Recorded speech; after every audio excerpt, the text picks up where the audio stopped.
get closer? We good? You good? We're good. Okay. We're ready? Say your spell for us, please. Yes. Barry Wilkerson, BarrylKerson, Chief of Police, St. Matthews. Ready? Yes, sir.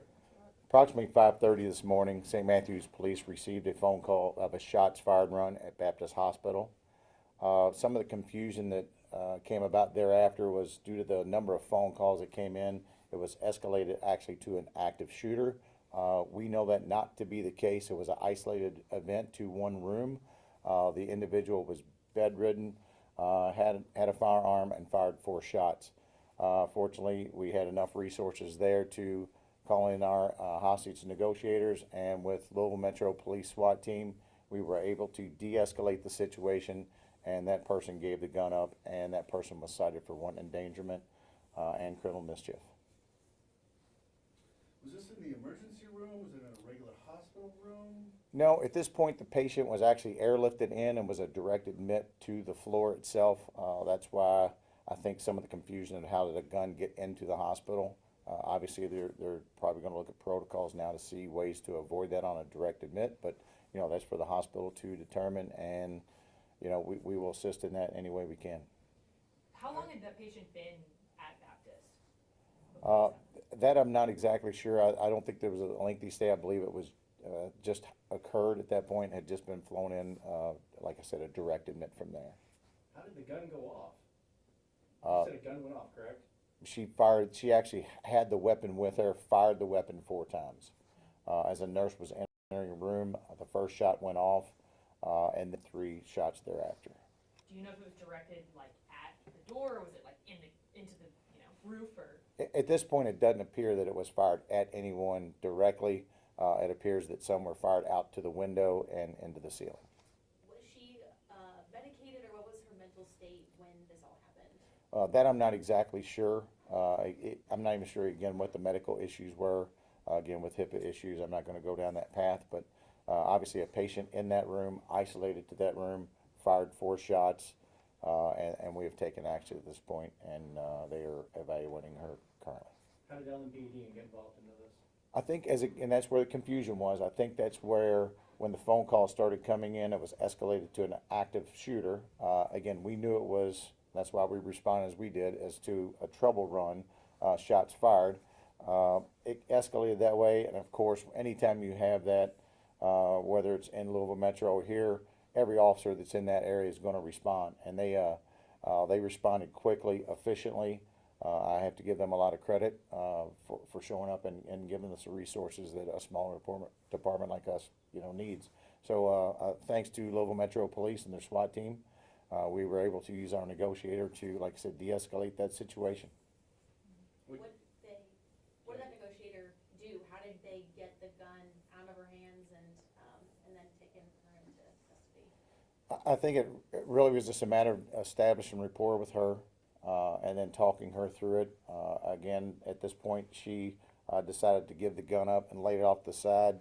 The SWAT team made partial entry to observe to make sure that's what occurred, which she did, and that's when she was, I won't say she was taken into custody, the situation was de-escalated. We took the weapon away and she was cited. Would you qualify this as an active shooter, and if not, what would you qualify it as? I would consider shots fired in an isolated event. So, obviously a tragic situation you don't want to see, but at this point, I don't think anybody was in harm's way as far as the hospital, other than the nurses responding on that floor or staff. Again, it's a dangerous situation, but it wasn't the typical, when you think active shooter, someone moving about, the different hallways and firing shots. This was more of an isolated event. Still a dangerous situation, so I'm not downplaying that, but it was not an aggressive shooter. And what's next? Is that specific room that she was in closed off? Is the floor closed off, or is it just, how does that work going forward? I think at this point they closed that hallway down. They will resume normal operations after they remove that patient, and then we'll go back to normal operations on that floor. And she's still there? She is still there currently, yes. You said that you cited her. What, is she facing criminal charges? Yes, she's been cited, and the reason we didn't make an arrest, obviously, she is still receiving medical attention. So we cited for wanton endangerment for the firing of the weapon and criminal mischief for the damage to the room and windows. It's early in the investigation, but I'll ask these questions anyway. Was it her handgun? Again, we have to sort through all that. We just now brought the weapon back to our property room, so we'll run checks on that and figure out what we can from there. So, and sometimes that takes time. Do you understand at this time whether she's a registered gun owner? Again, we haven't even had a chance to evaluate her because she's still in a medical condition. At that point was even sedated somewhat. So at this point, we can't even have contact with her to even interview her. So there will be a lot of unanswered questions until she's able to be interviewed. Where was she airlifted from? That I don't know. How long from when you all received the gun open, shots fired call to your negotiator get there and get the gun in your all's possession? How long was that? I believe it started around, we got the call around 5:37.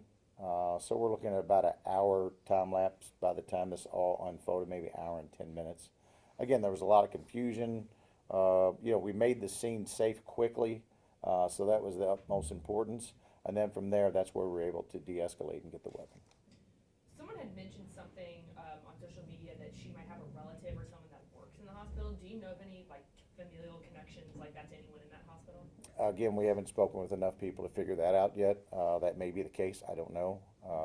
Again, I'm not even sure that's relative, but we will determine some of those things later. Again, we haven't had the opportunity to even interview this individual. The number of shots, that was 4, It appears to be 4. and these were deliberately set off. It wasn't, I dropped the gun and it went off, and then it went off again. These were separate and deliberate shootings. Yes, they were separate, deliberate shots.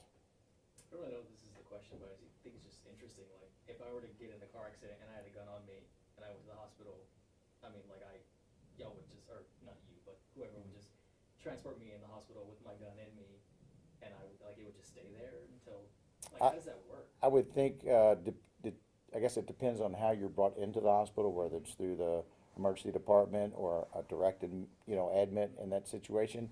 I'm sure they have protocols set up for that.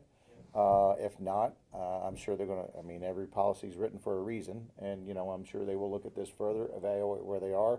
I was in a meeting with them earlier, and they're already looking at these same issues.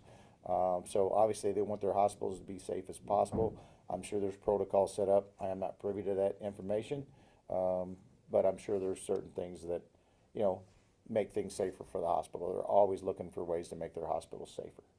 You all train for stuff like this. What kind of grade would you give your guys? Did they do what they were supposed to do?